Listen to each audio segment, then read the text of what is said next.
A video surfaces with Aaron Donald working out, and he certainly doesn't look like a retired player. We're breaking down the Rams' schedule in the first 5 games and starting our countdown of the 20 most important Rams heading into the 2024 season. That's coming up next on Locked On Rams.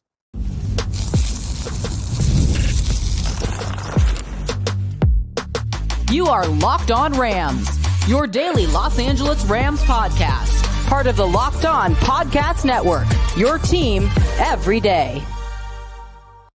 What is up, Ramley, and welcome to another episode of Locked On Rams, your daily podcast covering your Los Angeles Rams. Free and available wherever you get your podcasts. Locked On Rams, part of Locked On Podcast Network, your team every day. We're also available over on YouTube, so if you haven't yet, do us a huge favor, join the party. Trying to get to 14K subs before training camp, so hit that subscribe button, hit that notification bell, hit that like button, and let us know in the comments, what will the Rams record be after their first 5 games? My name is Doug McCain. Friends call me DMAC. You can follow me on X and Instagram at DMAC_LA. I've been covering LA sports for over a decade, 24/7 sports, Bleacher Report, Dodgers Nation, the Rams for Locked On. And as always, I'm joined by the Rams pre-half and post-game show host for the Rams flagship radio station, ESPN 710 LA. He's entering his 9th season covering your Los Angeles Rams, the People's Champ, Mr. Travis Rogers. You can follow him on X at Travis Rogers. And on today's episode, we are continuing our countdown of the most important Rams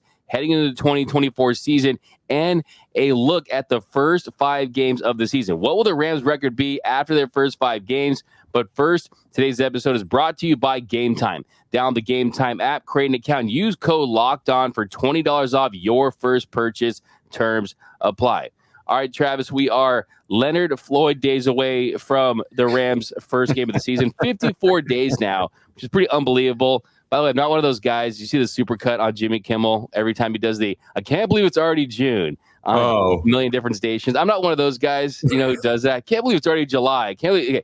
Look, there's 365 days in the year. Okay, they come at the same. They come in the same order every year too. It's pretty exciting. Exactly. Come in the same order. Nothing's different. Everyone relax, but we are getting closer and closer to training camp and closer and closer to the opening of the season. We're going to take a look at the first 5 games. We've, of course, done a couple different schedule breakdowns, but I think when you look at the start of the season with a brand new defensive coordinator in Chris Shula, you're losing Aaron Donald. You have Puka Nacua in year 2. Cooper Kupp coming back. Hopefully, he looks like the guy we saw a couple seasons ago. You had a reinforced offensive line. I think the first 5 games of the season are very pivotal because you don't want to have to dig and scratch and claw your way out of a hole like they did last season. Yeah. And you have the luxury, I think it's a luxury, almost like a big-time college football game when you have a big non-conference matchup to start your season. That's how I feel like with this Detroit Lions matchup. It is the Sunday Night Football game, SNF. It's a marquee matchup. It's a rematch of what possibly was the best playoff game last year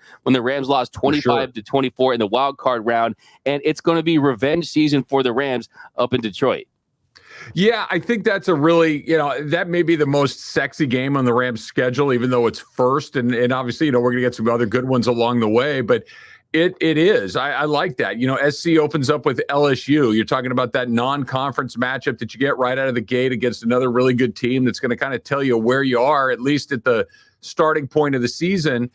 The Detroit Lions might be the best team in the NFC. They might. The Rams might be the best team in the NFC. The Niners will probably throw their hat in there. Philadelphia throw 1 or 2 others in there as well. But these are 2 teams that both believe they have a realistic shot at getting to the Super Bowl. Somebody's going to get off to a bad start this season. Somebody's going to lose that game and be, what the heck is going on right here?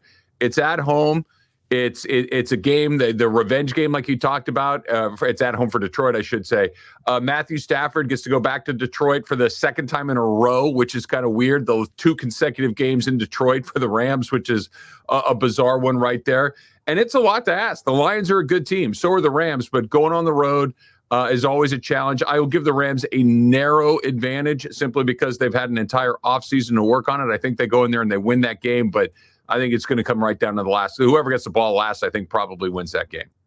Yeah, that's where I'm at. You said that at the end. When you give Sean McVay an entire offseason to go and prep and game plan for you, I think we're going to see a little bit of what we saw last season against the Seahawks. I'm not saying they're going to go up there and beat the Lions 30-13, but I definitely think that from a schematic standpoint, they're going to have a game plan put together that's going to give them the best chance to win. And I think a lot of people see a shootout. It's going to be a big shootout. I think it's going to be a runout, right? Yeah. I think it's going to be a runout, right? With both of these running games, I agree. looking to pound the rock, control the clock. And we know Detroit, how fantastic they were with their two-headed monster. But I think the Rams offensive line with Kevin Dotson, Jonah Jackson, Steve Avila at center, it's kind of a big thing to watch at his first regular season game at center. I think they're going to ride that running game, and then you're going to take your chances with Matthew Stafford when the opportunities present themselves. But yeah, I think the big X factor in that game, how will that new defensive line look? Because we know if you get pressure up the middle against Jared Goff, that's the recipe for success. How will Jared Verse look? How will Braden Fisk look? How will Kobe Turner look, really filling those shoes for Aaron Donald? Will Aaron Donald be back? I mean, he's looking jacked. I don't know if you saw some of the videos. I want to talk about that. He looks like he's ready to step in and start camp right now, and I do not think that's a coincidence. We can get to that in a second. One other thing, Doug, too. When Sean McVay gets a second whack at a guy, he almost always succeeds, right? The second time around, he smoked Bill Belichick. The second time around, he's always much better than the first, and he's pretty darn good in the first time around too. So if he's getting better from that, that's a really good sign. The one guy who's the code he hasn't been able to crack is Kyle Shanahan for the most part, but I think Sean McVay is going to have something for the Lions the second time around.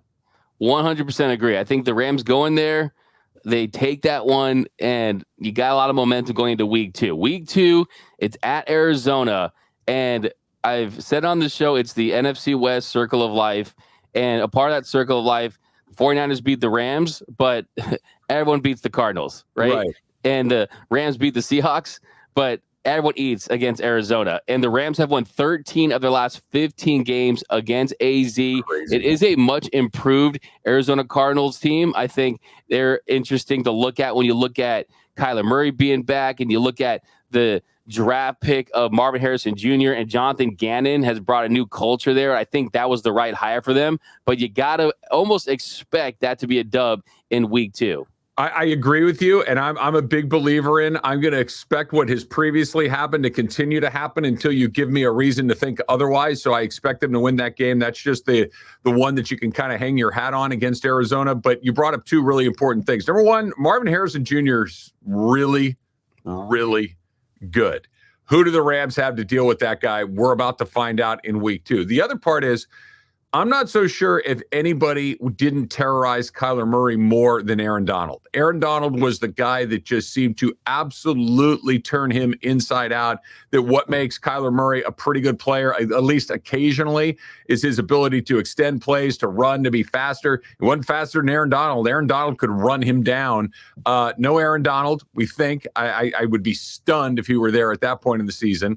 But without Aaron Donald, with the addition of Marvin Harrison, whatever that gap was, and I think it was pretty big, I think it got smaller. No doubt about it. And you bring up Aaron Donald, man. That video that was posted, dude, my man does not look like he's called it a career. Okay. No, what is he getting ready for? Okay. Is he getting ready to face Jake Paul in a fight or something? Is he going to join the UFC or something? Is he going to be Mr. Universe or something? Is he joining the Avengers? I mean, this guy is staying in great shape. And honestly, you said it before on the show, as long as I have more than a 0% chance, I'm going to at least hold out hope. Yeah, look, I thought the same thing, D-Mac. When I saw that video, those pictures, I'm like, oh, like, put it to you this way. Of all the little breadcrumbs that have been dropped, what Les Snead has said, what Sean McVay has said, what his teammates have said, that they've left his locker intact, that just every little thing that's been along the way, and then you see him and his body, you're like, this does not sound like a guy that's never playing football again. I just, and if I thought there was a 10 or a 15% chance that he was coming back, when I saw those pictures, I moved it up to 25. Why would you kill yourself in the gym like that if it wasn't to protect yourself, if it wasn't, like you said, to get ready for something? I'm more, but I had some conversations over the last couple of days with some different people who didn't say he was coming back, but they were kind of like, Yeah, I mean, who knows? Anything could happen. And whenever you start hearing a whole bunch of anything could happen, I start to think something could happen. Like, this is the time of year where I feel like I should be playing football, right? Right. And just imagine how this guy, I feel like I should be on the field somewhere with cleats. I haven't played football since like JV in South Pasadena millions of years ago, right? So the fact that I feel that way, I can't imagine what a guy who's still in peak physical shape feels. And yeah, I mean, I just would pay to know what's going on between the ears. Like, at the very least, is he just kind of imagining it? Is he just kind of thinking about it? Is he thinking about pointing at 2 rings this time after making a big play?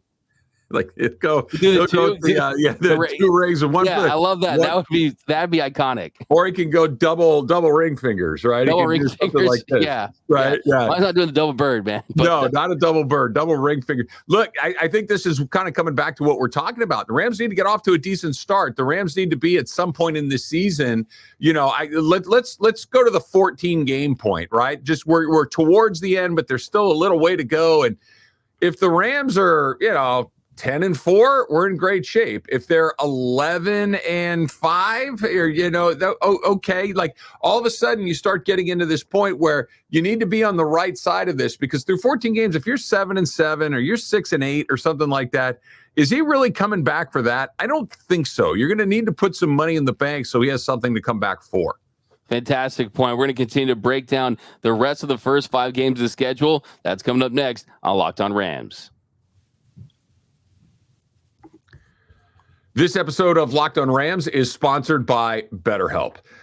Do you do the thing that a lot of us do? Do you tend to compare what you're up to, what you're doing, how you feel, to what other people are doing and how they're feeling? Does social media play a part in all of that? Do you get caught up in looking at somebody saying, oh man, that looks like somebody else is having a little bit more fun than I am?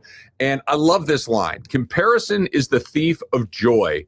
And it's easy to fall into that when you're talking about other people's lives. This is where therapy can help you focus on what you want instead of what others have, so you can start living your best life. So if you've been thinking about starting therapy, now's a great time to give BetterHelp a try. It's entirely online. It's designed to be convenient. It's designed to be flexible, and it's designed to be suited to your schedule. All you have to do is fill out a brief questionnaire. You'll get matched with a licensed therapist. And if you don't quite connect with that particular therapist, you can switch therapists at any time for no additional charge at all. So don't let comparison steal your joy. Stop comparing and start focusing with BetterHelp. Visit BetterHelp.com/lockedon today to get 10% off your first month. That's BetterHelp, HELP.com/lockedon. And we are off and running here on Locked On Rams. Thank you for making Locked On Rams your first listen every single weekday. Free and available wherever you get your podcasts. Locked On Rams, part of Locked On Podcast Network, your team every day. Also, a special shout out to those everyday listeners out there watching and listening to every single episode of Locked On Rams. We can't tell you how much we appreciate you. And you can join that Everyday Listeners Club too. Just watch and listen to every single episode, and then you won't miss a thing about your Los Angeles Rams. Yeah. By the way, Chad, you never want to compare yourself to Aaron Donald, for sure. No, I don't compare myself to AD, thankfully. So we had our all-star Friday night softball game on my my day job at ESPN 710, and game's breaking up. I head in to use the men's room, and I'm in there, and some guy says, "Where's D-Mac?" Oh, yeah. Like what? And he's like, yeah, love listening to the Locked On Rams pod. Greg, I see you. I hear you. What's up? There's D-Mac right there. I told you we'd be back next week. Shout out to my man, Greg, man. I got to ask you, though, what was your line in the game? I mean, 0 for 2.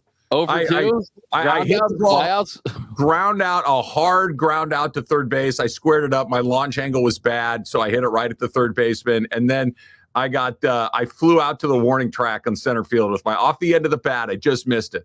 Hey, you should just bunt it. If it was Yohan Ramirez, you would have definitely got on base and probably got a walk-off. So Right. Good times, man. But, hey, that's coming up, though.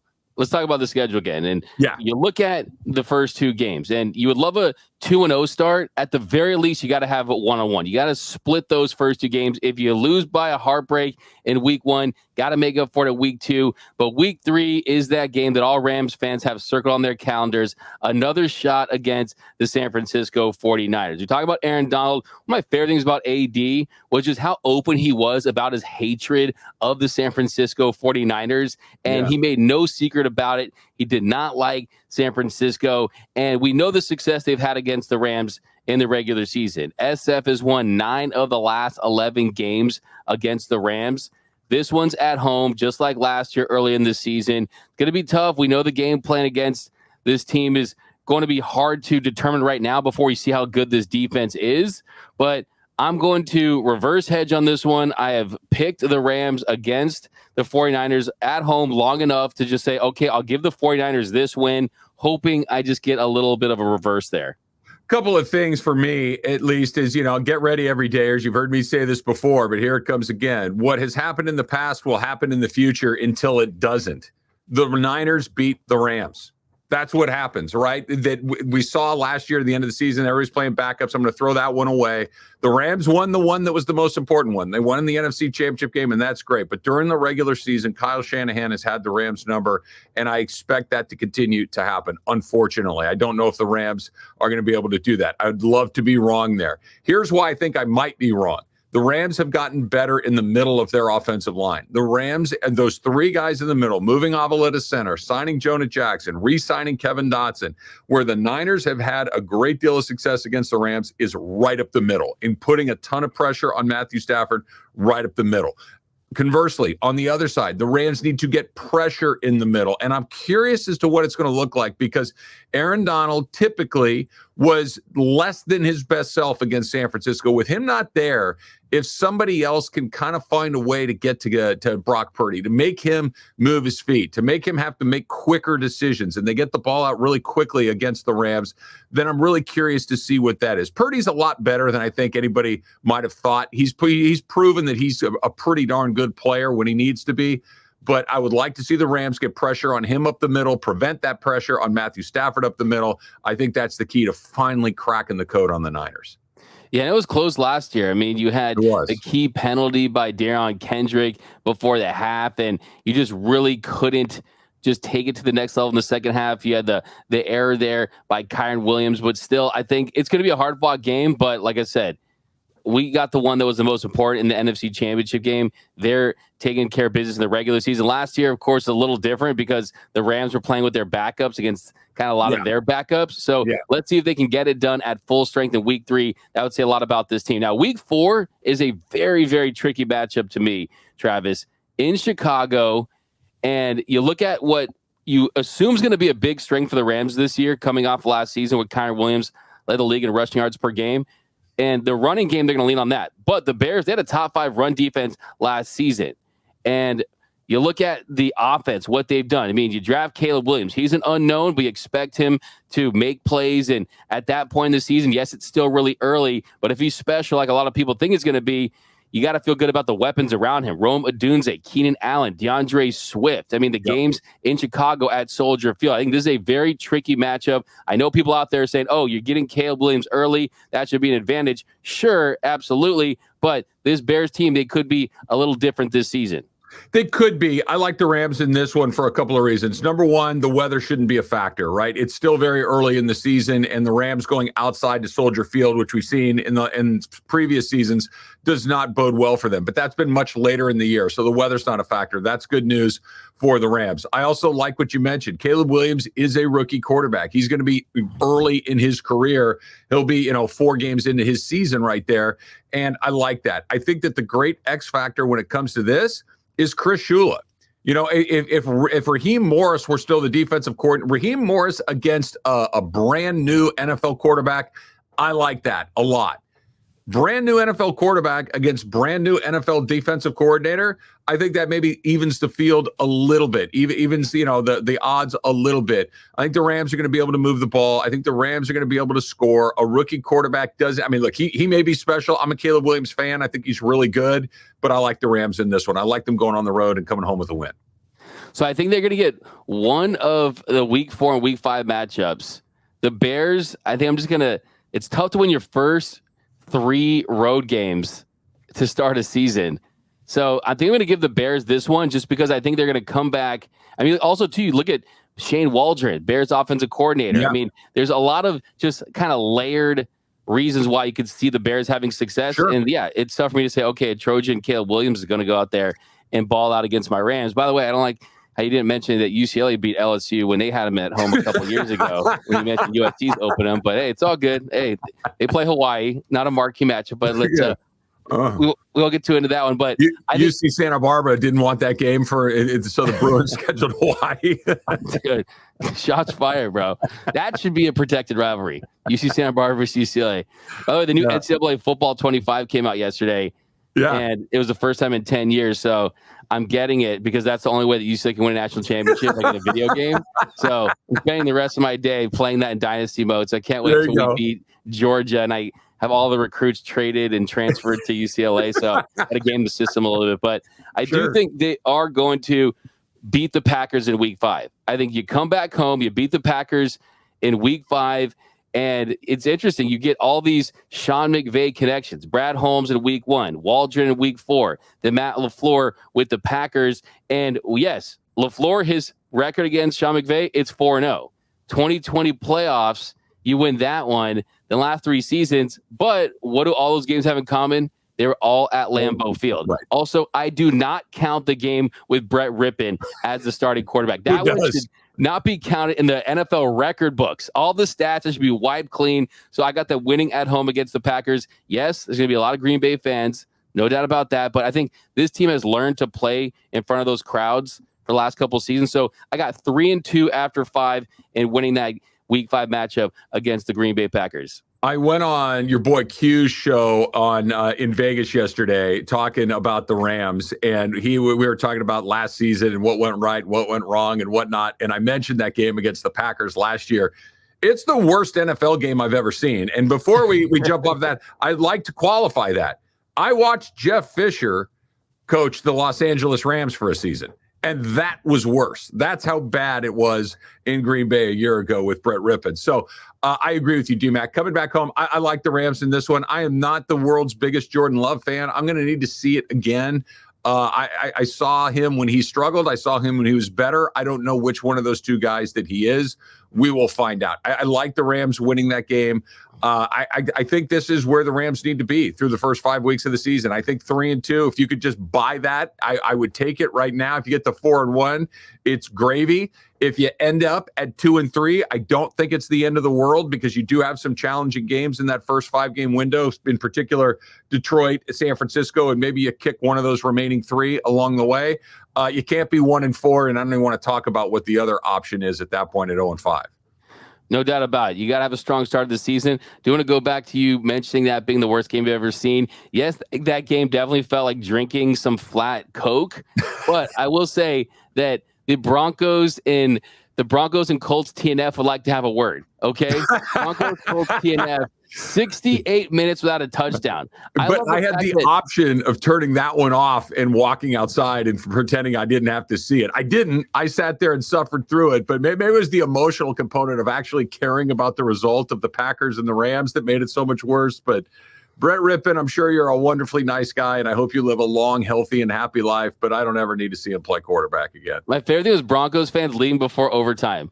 That's how you know it was such a bad game. Leave before overtime. Such an awful game. And there's actually a YouTube video from NFL.com that has 14 minutes of highlights from that game. So that's the employee of the year. How did the editor at NFL give that 14 minutes of highlights out of that one? But so we got 3-2 coming out of the first 5 weeks. Let us know down below what is your record for the Rams after their first 5 weeks of play. But coming up next, this player could have a big impact for the Rams, a new Ram this year. That's coming up next on Locked On Rams. You might want to start thinking about getting your tickets for the Rams season too, right? It's Major League Baseball season. There's the WNBA. There's a whole bunch of stuff going on.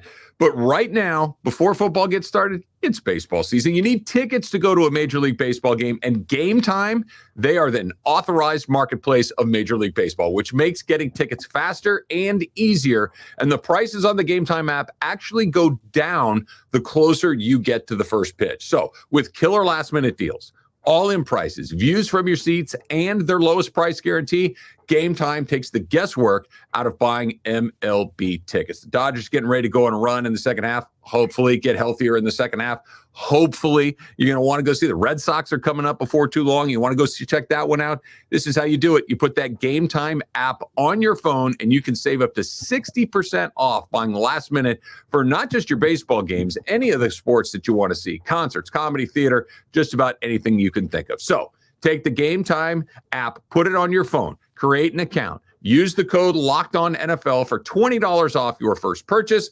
Terms apply. Again, it's super easy. You create an account on the Game Time app. You redeem the code LOCKEDONNFL, LOCKEDONNFL, and that gets you $20 off. Download Game Time today. Last minute tickets, lowest price, guaranteed. And welcome back to Locked On Rams. Thank you for making Locked On Rams your first listen every single weekday. Free and available wherever you get your podcast. Locked On Rams, part of Locked On Podcast Network, your team every day.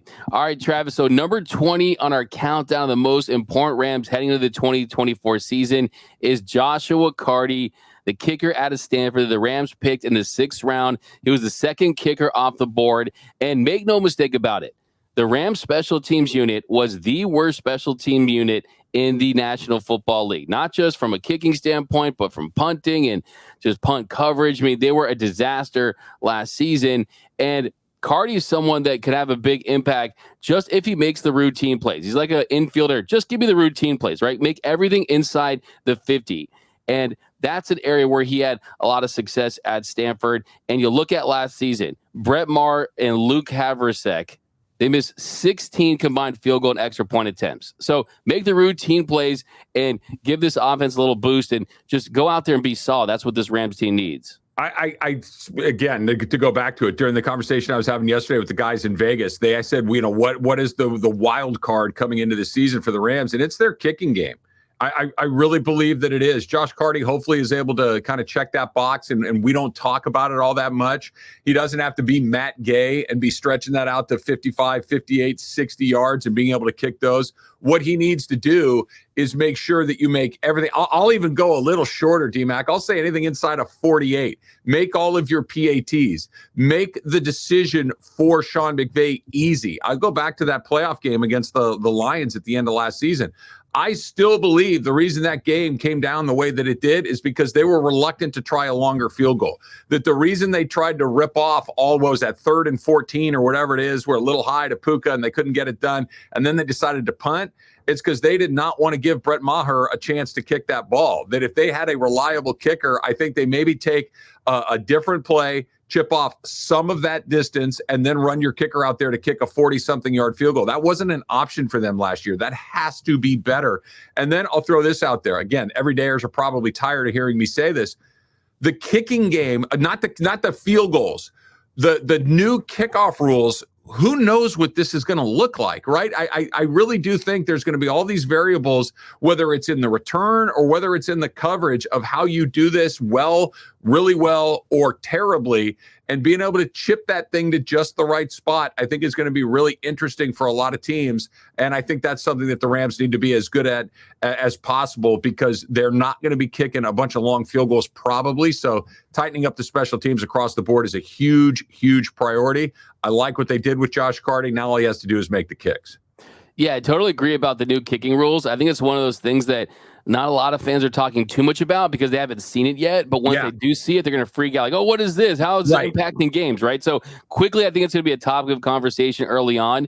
And as you mentioned, too, the extra points and the makeable field goals. And that's what you want. He only missed 2 of his 45 field goal attempts inside the 50-yard line in his 3 years at Stanford. That's a plus. Extra points. He's only missed 1 in 3 years. The Rams last season, they had the 2nd worst rate of hitting extra points. So we're not looking for a big improvement. Brett Maher and Lucas Havrasek, they set the bar extremely low for the kicker position for him to come in and win that job. And the fact they drafted one when they had a long time to find a way to sign a guy, right? We talked about the guy from the USFL and other guys like that. The fact that they went with this guy instead of signing someone, I think says a lot about wanting him to be the guy for the future. And yes, they've been kind of spoiled with great kickers. I mean, Gay signs that big deal with the Colts. That's a lot to pay a kicker. Yep. And Greg Zuerlein was fantastic as well. But I think this guy has the potential to be a long-term kicker in the National Football League. As far as 50-yard field goals, I mean, 50-plus in 2020, he's 4-7 from 50-plus in 2023, and he was 3 for 3 in 2022. So, yeah, I mean, his long is 56. So I don't think it's going to be Jason Elam or guys like that, but I definitely think that he has the talent to be a consistent, dependable NFL kicker, and hopefully that's what they're getting in him. If you told me he's not going to make one kick over 50 yards, but he's not going to miss one kick under 50 yards, sign me up right now. Sign me up right now. Yeah. We've been, like I said, if you're watching this, you survived the Brett Maher year as kicker for the Rams and the Lucas Haverstick. So it's only up from here, Travis. But that's going to do it for this episode of Locked On Rams. My name is Doug McCain. You can follow me on X and Instagram at DMAC_LA. And you can follow the People's Champ, Mr. Travis Rogers, at Travis Rogers. And until next time, whose house? It's Locked On Rams house.